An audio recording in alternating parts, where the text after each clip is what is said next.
A primeira coisa que Renato notou foi o cheiro. Não era o cheiro de terra molhada depois da chuva, aquele aroma de petricor que todo mundo ama. Era outra coisa.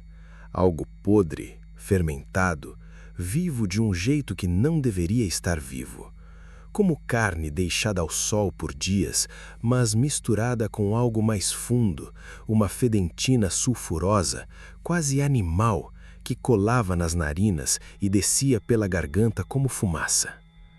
Ele parou o carro na beira da estrada de terra, desligou o motor. O sítio Canaã ficava a uns 200 metros à frente, ladeado por uma cerca de arame que o tempo havia dobrado em espirais enferrujadas.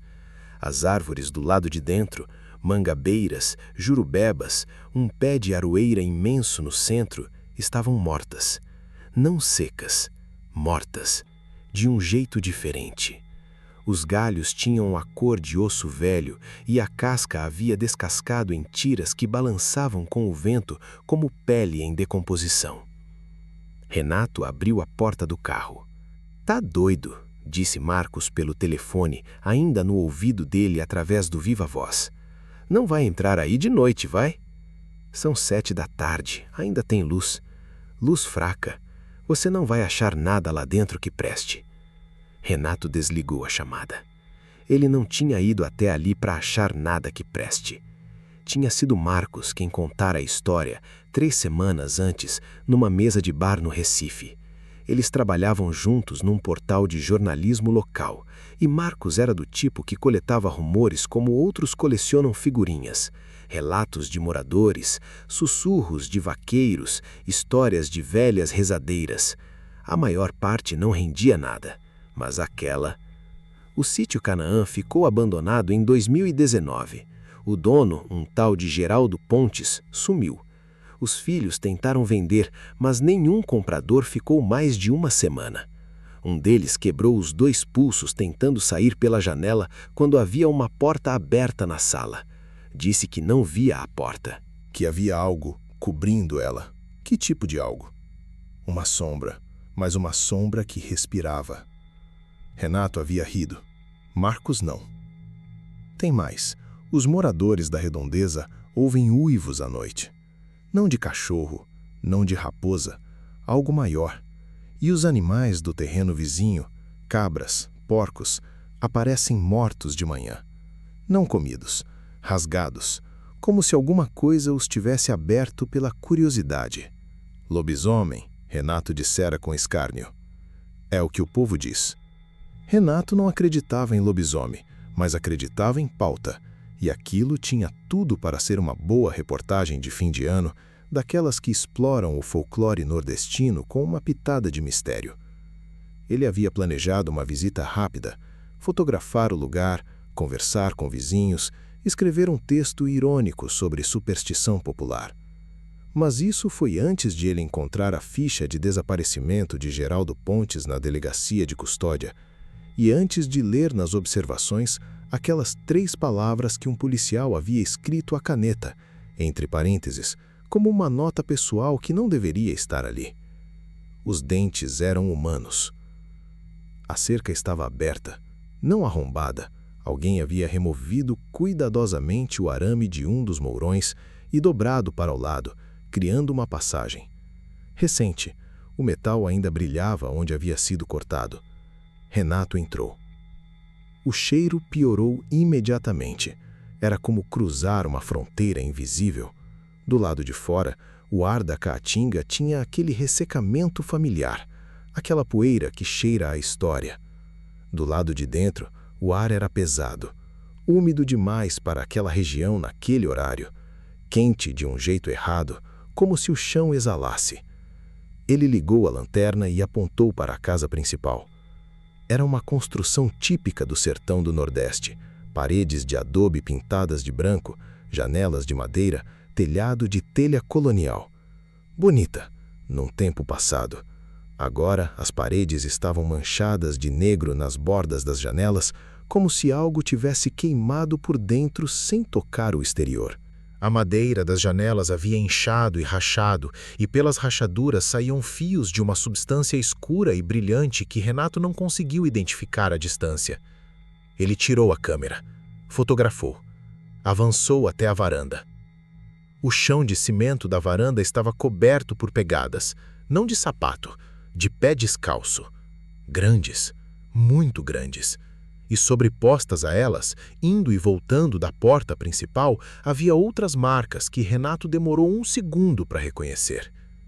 Garras. Não as marcas de garras finas de gato ou raposa. Essas eram largas, profundas, com 3 pontos de pressão que haviam penetrado o cimento como se fosse argila fresca. Ele fotografou também. A porta estava entreaberta. Renato empurrou. O interior da casa era uma traição aos sentidos. Do lado de fora, a construção parecia pequena, mas ao entrar, a sala principal se abria numa amplidão que não correspondia à fachada. Ou Renato estava desorientado, o que era provável, porque a escuridão dentro era diferente da escuridão do lado de fora. A lanterna iluminava, mas a luz parecia ser absorvida pelas paredes antes de alcançar os cantos, como se os cantos não existissem. Como se a sala continuasse além do que os olhos podiam confirmar. Havia móveis, uma mesa de madeira massiva no centro, 4 cadeiras ao redor, um aparador encostado na parede, uma televisão velha de tubo com a tela estilhaçada de dentro para fora. E na mesa? Renato se aproximou. Na mesa havia um caderno aberto. As páginas não estavam amareladas, estavam novas, brancas, como se tivessem sido escritas recentemente. A letra era miúda, inclinada e cobria cada centímetro de espaço disponível. Ele segurou a lanterna sobre o caderno e leu. Ele não some durante o dia. Isso é mentira. Ele fica. Ele fica aqui do lado e eu ouço ele respirar pelo buraco embaixo da pia. A respiração não é de animal, é de homem, mas os passos não são de homem. À noite, os passos sobem pelas paredes.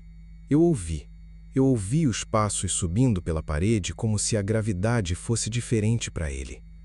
Minha filha disse que eu tô louco, mas ela não ficou aqui. Ninguém fica aqui. Eu sei o que ele é, sei faz tempo. Desde que ele me olhou daquela janela de olhos amarelos, que não piscavam, que não piscavam, que não... A letra parava abruptamente. A última palavra, piscavam, estava escrita 5 vezes, cada vez menor, até virar um risco. Renato fechou o caderno, percebeu que suas mãos tremiam. Respirou fundo, engoliu o cheiro podre. Lembrou de si mesmo, que era jornalista, que estava ali para documentar, não para ter medo de um caderno. Então, ouviu um barulho. Vinha do teto. Não era um barulho de estrutura cedendo ou de animal no forro, era ritmado. 4 pontos de pressão, alternados, movendo-se devagar sob sua cabeça. Passos. Alguém, alguma coisa, estava andando sobre o teto. Renato não saiu correndo. Depois ele pensaria muito sobre isso, sobre por que não saiu correndo, e a única resposta honesta que encontraria seria que o medo paralisou não suas pernas, mas sua incredulidade. O cérebro se recusou, por alguns segundos preciosos, a aceitar o que os ouvidos relatavam. Os passos pararam. Silêncio total. Nem grilo, nem vento. E então, da janela à sua esquerda, a janela que ele tinha certeza estava fechada, veio uma voz. Baixa, rouca, quase um sussurro. Você não devia ter lido. Renato girou. A janela estava aberta. Na moldura havia uma mão apoiada, mas mão era uma palavra generosa. Era grande demais, com dedos longos demais, e as unhas eram escuras e curvadas como anzóis enferrujados. A pele era de uma cor entre cinza e marrom, como couro curtido pelo sol e pela podridão. Ele tentou levantar a câmera. Não conseguiu. Você não devia ter lido.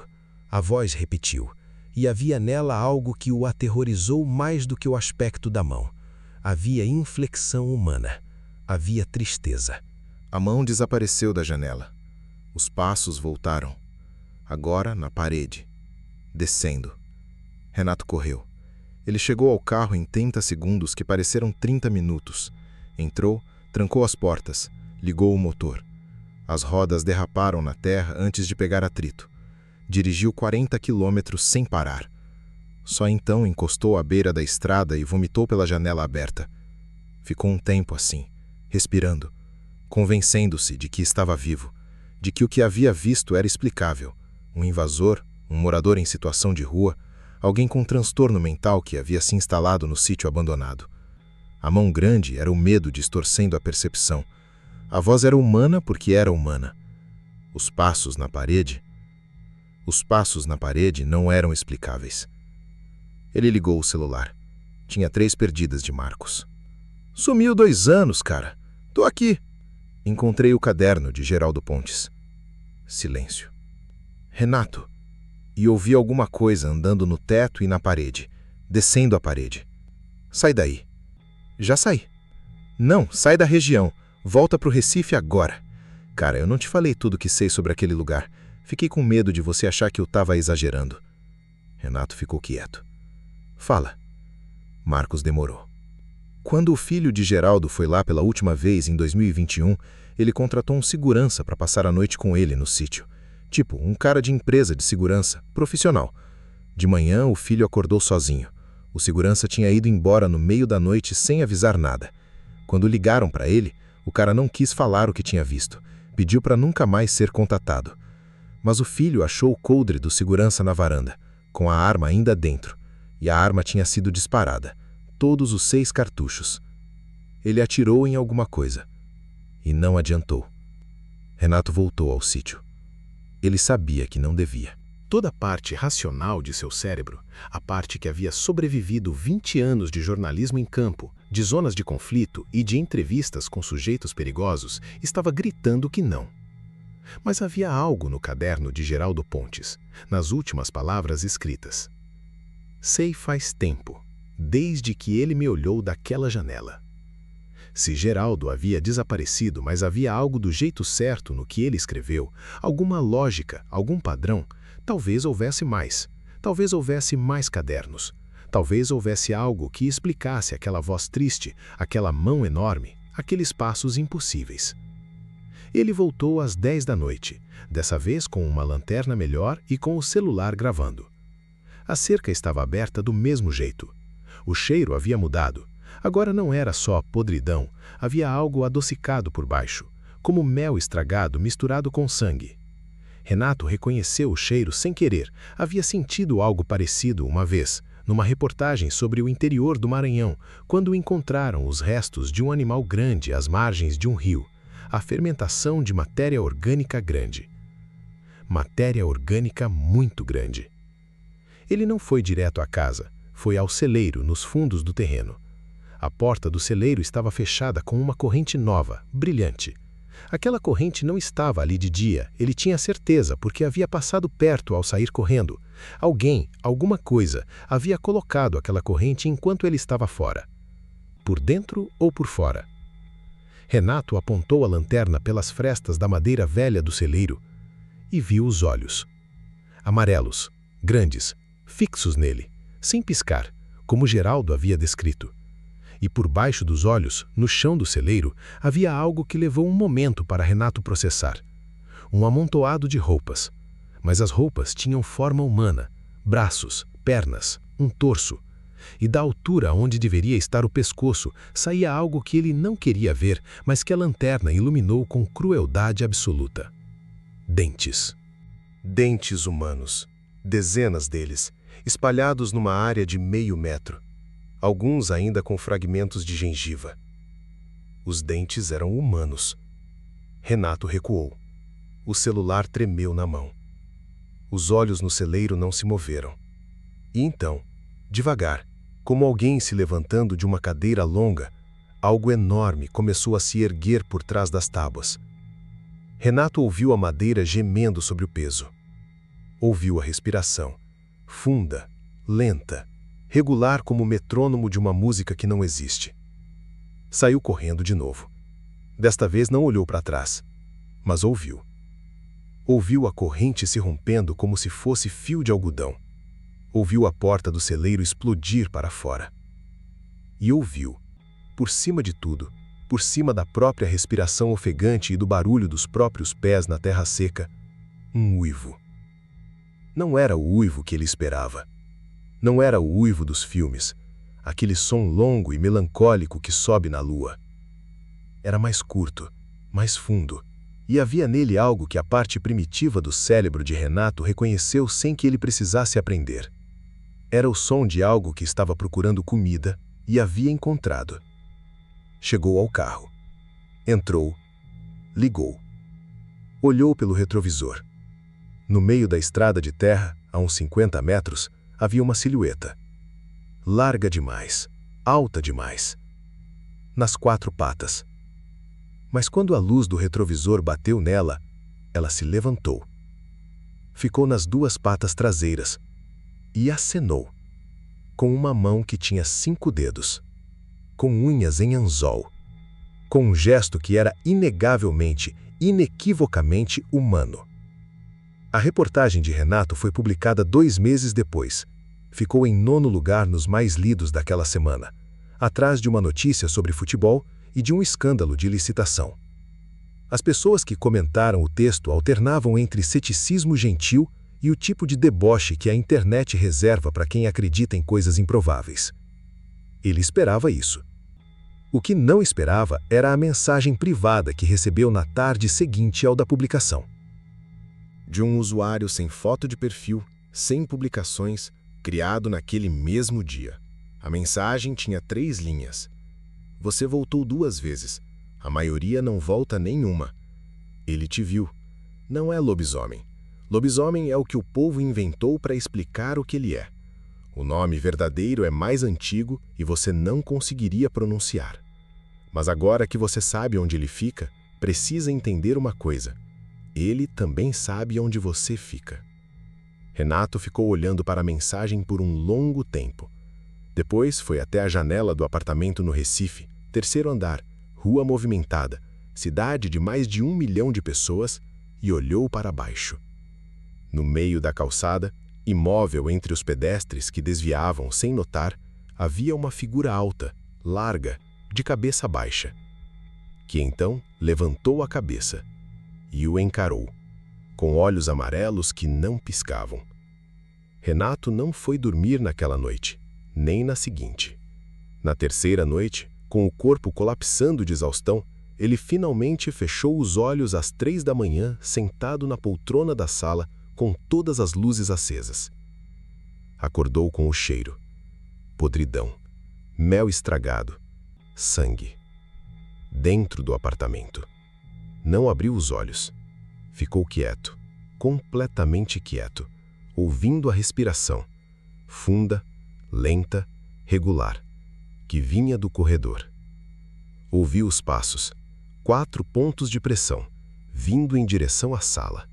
E então parou. A respiração parou. Os passos pararam.